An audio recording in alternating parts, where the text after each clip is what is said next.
Oh, welcome back.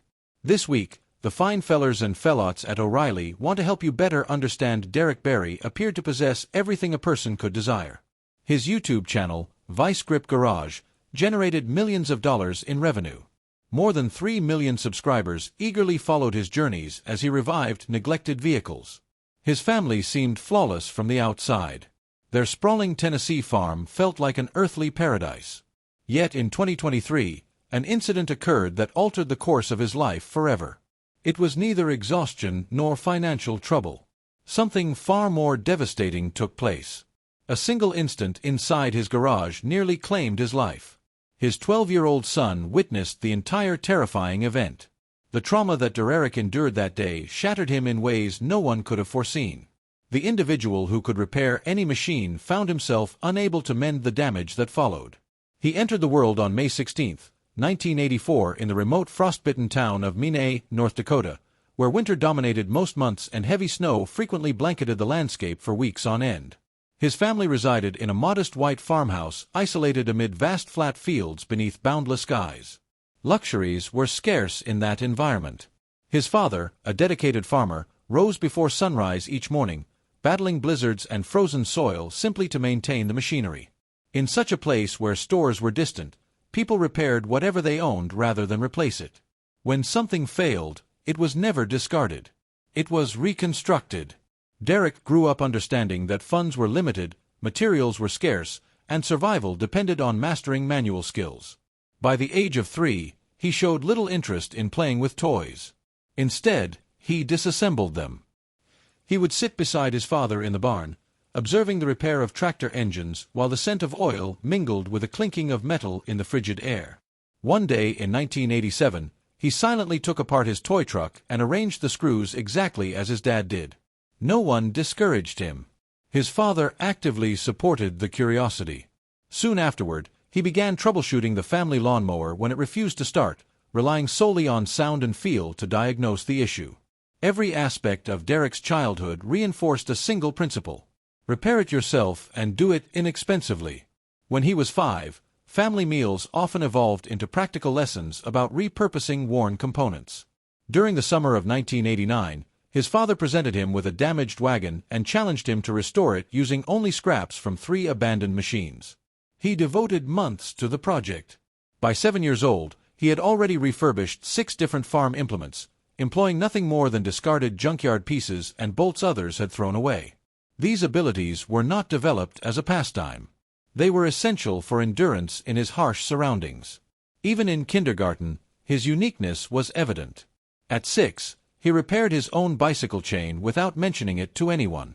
His grandfather, a veteran with Tourette syndrome, frequently recounted tales of patching military vehicles while under enemy fire.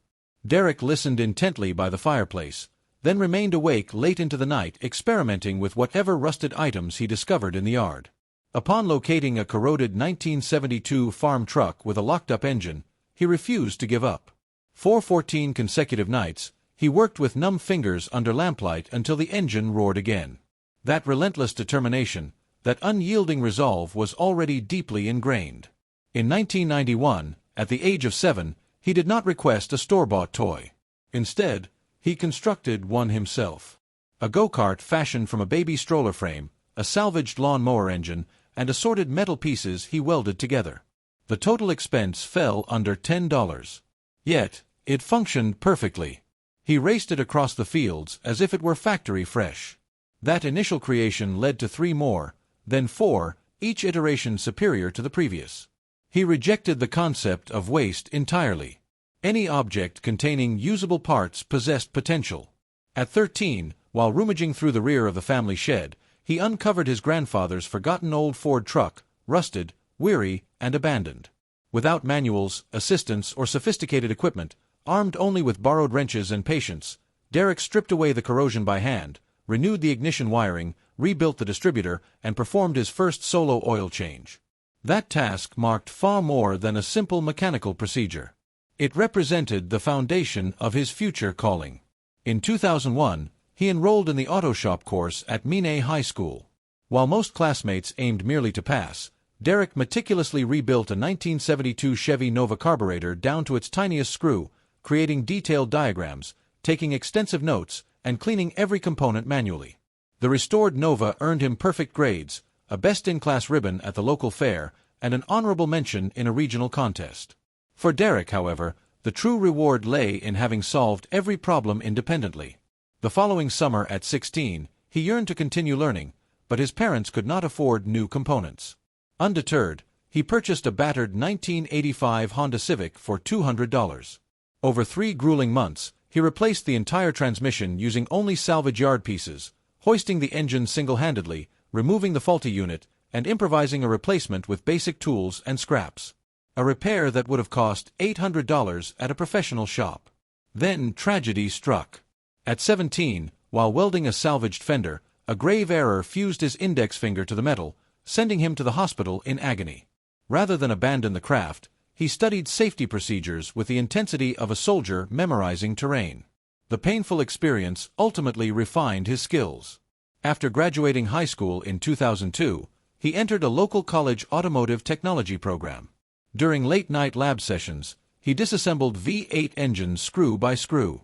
While peers departed early, he lingered until midnight, meticulously cleaning parts. Instructors recognized that although he worked deliberately rather than quickly, his precision was unmatched. Every piece was catalogued, scrubbed, and reassembled with extraordinary care. This period marked the emergence of the deliberate systematic approach that would later characterize his on-camera restorations. Yet before any professional path materialized, at 18, he enlisted in the United States Army.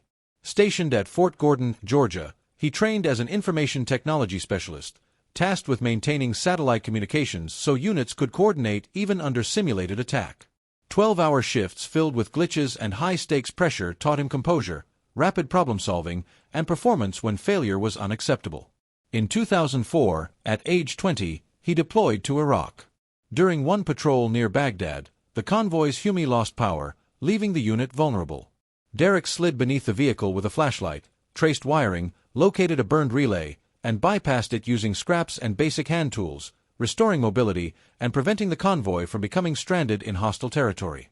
His commanding officer never forgot the rescue. That same year, he coded a simple diagnostic program allowing soldiers to troubleshoot vehicle electrical faults on standard Army laptops without external support.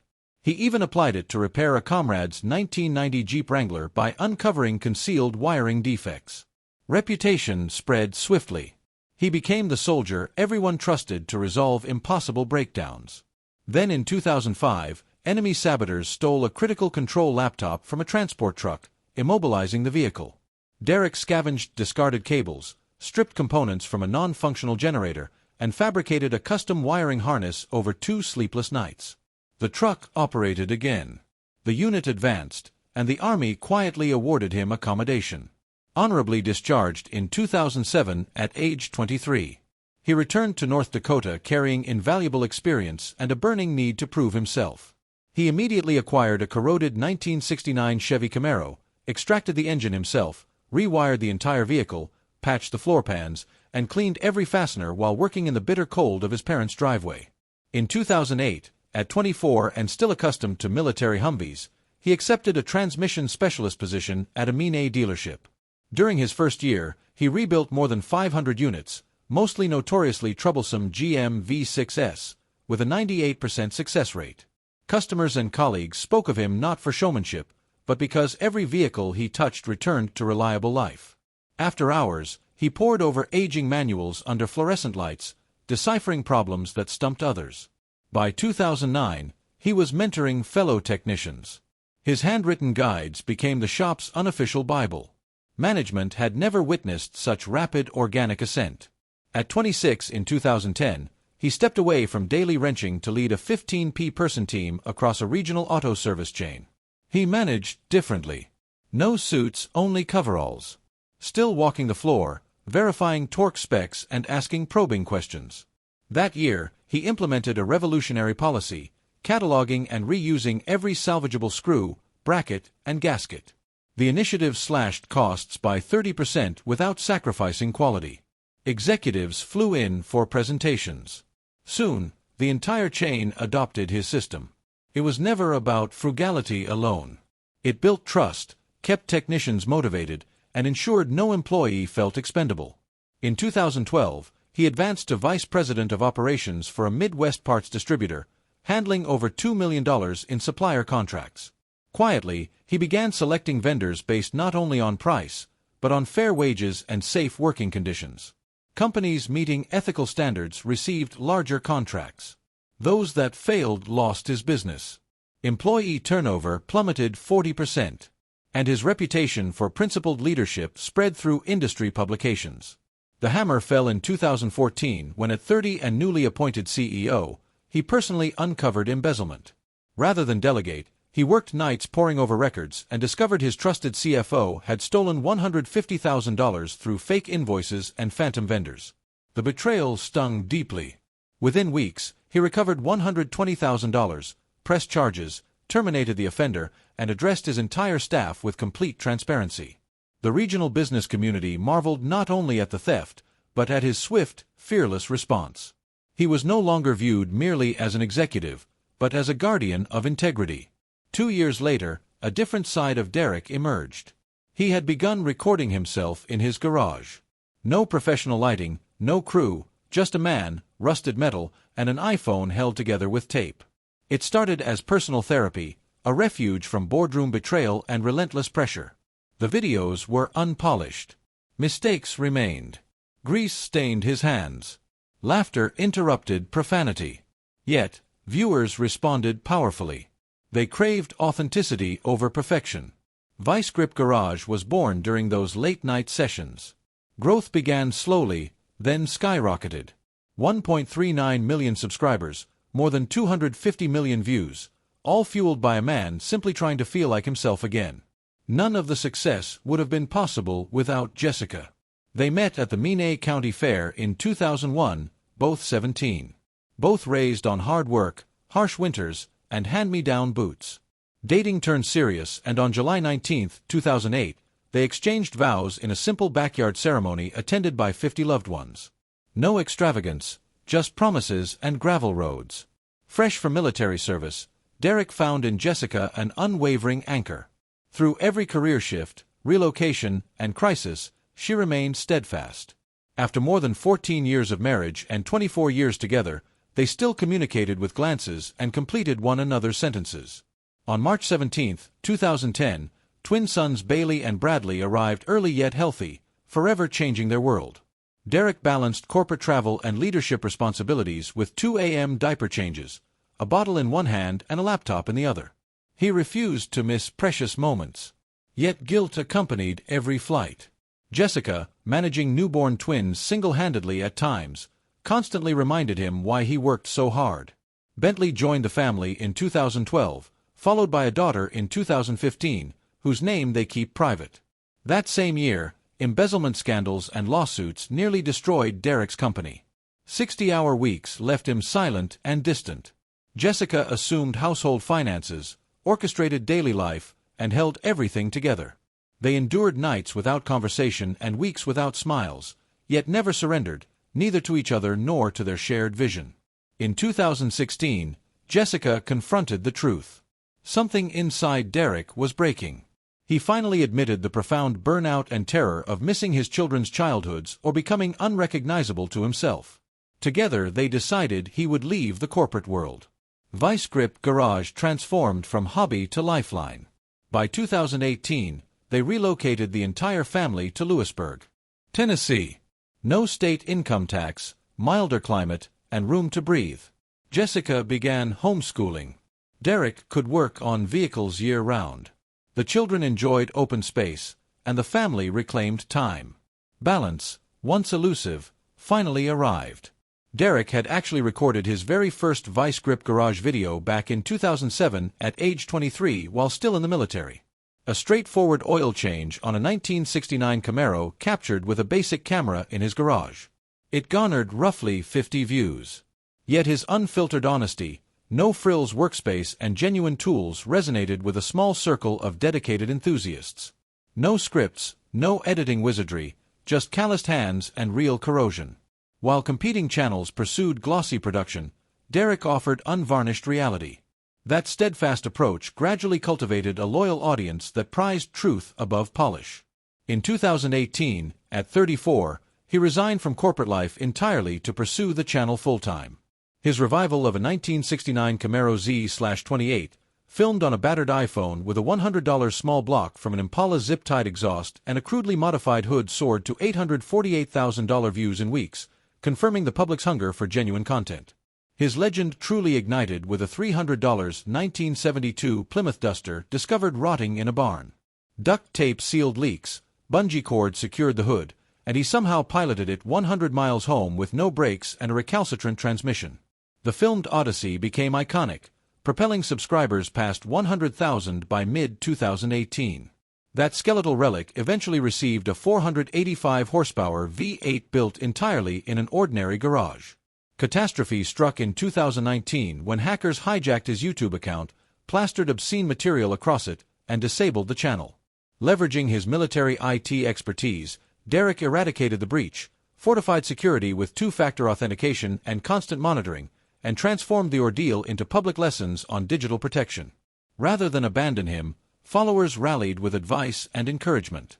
When the pandemic locked the world down in 2020, Derek resurrected a 1964 Ford Falcon and bellowed the now famous battle cry, "Send it." The phrase became his mantra as the video exploded amid millions craving realness. By year's end, the channel surpassed 500,000 subscribers. In 2021, he extracted a 1965 Mustang from a Minnesota junkyard. Wheels seized, roof collapsed, interior containing animal remains. He constructed his own trailer, hauled it 500 miles to Tennessee, and rendered it roadworthy, loud, and rapid. The video amassed 2 million views. That same year, he piloted a 1970 Chevy P10 ice cream truck 700M through the Midwest drags, serving hot dogs to fans between roadside repairs while the speedometer failed and brakes faded. Over 1.5 million viewers witnessed the chaotic, glorious journey. Setbacks continued. In 2022, thieves raided his Tennessee garage and stole a freshly rebuilt $1,200 Holley carburetor, essential to an ongoing build. Security footage identified the culprit.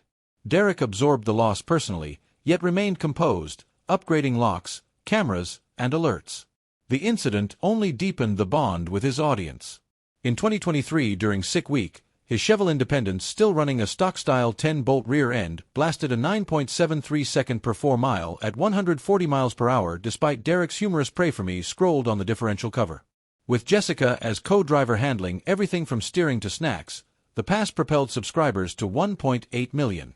Later that year, Motor Trend debuted Roadworthy Rescues, featuring Derek reviving a 1970 Chevelle dormant for 26 years in just 1 week before driving it 600 miles.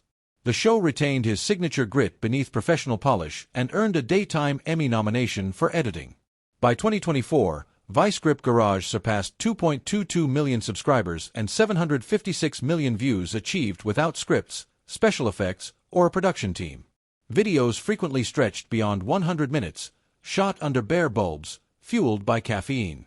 Derek sold revived vehicles for only $50 or $100 above cost, funneling every penny into the next project. The unconventional cycle built unbreakable trust, translating into a $5 million net worth through sponsorships, television appearances, and limited edition merchandise. His 2024 Vice Grip Lodge line, especially 10,000 Pray for Me differential covers, sold out in 48 hours, becoming coveted collector pieces, while proceeds funded new builds and modest charitable efforts. During Sick Week 2024, his 1971 Chevelle Liberty suffered a catastrophic turbo failure. Yet Derek livery-marimed the entire diagnosis to 50,000 viewers, turning breakdown into education.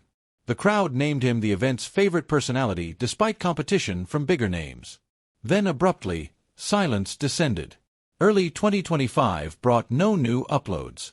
Panic and speculation erupted. Scandal, burnout, disappearance. In reality, Derek poured himself into restoring a 1968 Plymouth Fury alongside his children away from cameras. A single heartfelt vlog featuring his sons turning wrenches and Jessica sorting bolts quelled the fears and intensified loyalty. What followers initially never knew was that the Fury had nearly ended his life. In late 2023, while wrestling a seized exhaust bolt on an oil slick floor, a jackstand failed. 4,000 pounds of steel crashed down, pinning his arm and missing his head by inches. 12-year-old Bentley witnessed everything. Jessica's screams echoed through the yard. Miraculously, no bones broke, only bruises and a profound shift in perspective. That night, the family agreed safety would always come first. Upload frequency dropped from weekly to bi-monthly, and an unspoken rewiring of priorities occurred. When fans noticed the slower pace and assumed burnout, Derek responded indirectly. A 2024 barn-find Chevy restoration emphasized double-check jack stands and will chocks without ever uttering, "I almost died." The message resonated clearly. Fixing cars means nothing if you don't return home. In 2025, another $3,000 Ready-to-Run donor engine seized during installation due to concealed damage. Rather than quit, Derek scavenged farm stock parts, rebuilt the carburetor, adapted a salvage transmission, and fabricated an engine stand, transforming disaster into a cautionary masterclass shared openly. Later, he constructed his first purpose-built drag car, a 1970 Nova with reinforced chassis, full cage, and meticulous safety upgrades that hit 150 miles per hour on its maiden pass. Speed remained thrilling, but doing it correctly mattered more. By the end of 2025, at 41 years old, Derek Bieri presided over a channel exceeding 3 million subscribers and a personal net worth of $7 million. He had breathed life into over 10,000 vehicles, each a testament to perseverance over polish. His Tennessee farm served as both sanctuary and headquarters, a living rejection of the corporate grind he once endured. Yet the statistics pad beside their meaning. A community forged through honesty, patience, and shared labor, one fastener at a time. Even at the height of recognition, fatherhood remained paramount. A 2025 video of Derek tuning a Camaro alongside Bailey, Bradley, and Bentley reached 1 million views. Not because the boys were props, but because they were genuine apprentices. Jessica appeared front and center, coordinating trips, passing tools, and filming. Laughter, dropped wrenches, and background chaos proved the family's life was never staged. It was simply real. In late 2025, Derek hinted at an upcoming book, not merely technical manuals, but quiet reflections on fear, pressure, and healing woven between torque specifications and tuning advice. In 2026, he intends to campaign a twin-turbo Falcon at the Midwest Drags, pursuing a sub-9-second pass with all winnings directed toward scholarships for aspiring mechanics in Minot, North Dakota, the frozen place where a small boy first learned that anything broken can be made whole again.